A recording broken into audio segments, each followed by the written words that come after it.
महोदय, बात चाहे सीमा सुरक्षा की हो या देश की आंतरिक सुरक्षा की हो, हमारे सुरक्षा बल अपने कर्तव्यों का निर्वहन काफी अच्छे तरीके से कर रहे हैं। परंतु कभी कभी हालात और परिस्थितियां इतनी खराब हो जाती है जब हमें राष्ट्र सुरक्षा में या आत्मरक्षा में कठोर कदम उठाने पड़ते हैं।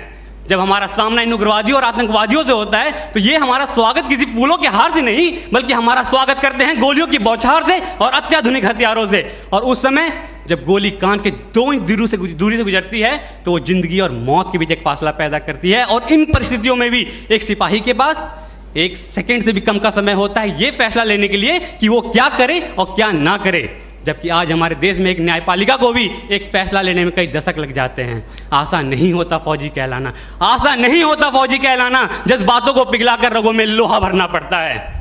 जम्मू कश्मीर में हमारे 5,500 से अधिक जवान शहादत को प्राप्त हो चुके हैं, तो वही नक्सल प्रभावित क्षेत्रों में 3,000 से अधिक जवान शहादत को प्राप्त हो चुके हैं। हमें सीख लेनी चाहिए श्रीलंका सरकार से, जिन्होंने अपनी सेना को खुली छूट दी और लिट्टे जैसे आतंकवादी संगठन पर उन्होंने काबू पाया। तो हमें सीख लेनी चाहिए अमेरिका सरकार से भी, जिन्होंने अफगानिस्तान, इराक और सीरिया जैसे देश में भी आतंकवाद को खत्म करने की एक पहल की और उन्हें काफी हद तक सफलता भी मिली। जबकि हमारे देश में एक अधिकारी द्वारा जब एक पत्थरबाज को गाड़ी से बांधकर अपनी टीम को सुरक्षित बचाया जाता है तो लोग उस पत्थरबाज के मानवाधिकार की हनन की बात करते हैं। तो मैं आपको बताना चाहता हूं, अगर 10 व्यक्तियों की जान को बचाने के लिए एक व्यक्ति के मानवाधिकार का हनन कुछ समय के लिए हो भी जाए तो ये किसी भी सैद्धांतिक धरातल पर गलत नहीं है। आज लोहे का स्वाद लोहार से नहीं बल्कि उस घोड़े से पूछना चाहिए जिसके मुंह में लगाम लगी होती है।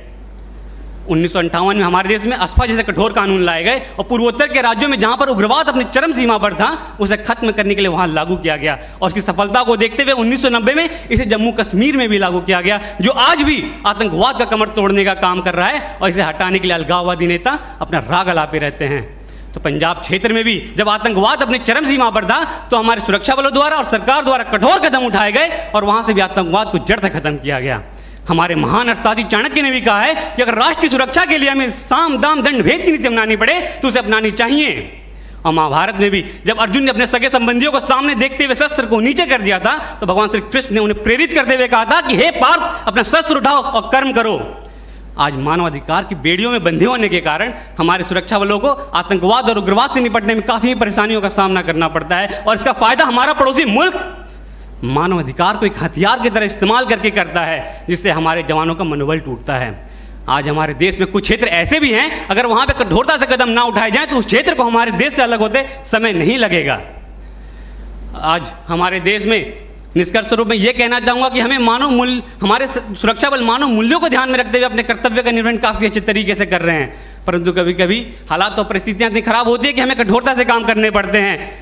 जबकि हमारे मानव मूल्यों को ध्यान में रखते हुए हमारे सुरक्षा बल हमारे देश में समय समय पर आने वाले प्राकृतिक आपदा के समय काफी अच्छा काम करते हैं। और सीमावर्ती इलाकों में भी सिविक एक्शन प्रोग्राम और बॉर्डर एरिया डेवलपमेंट जैसे प्रोग्राम चलाकर लोगों के मानव मूल्यों को बढ़ाते हैं।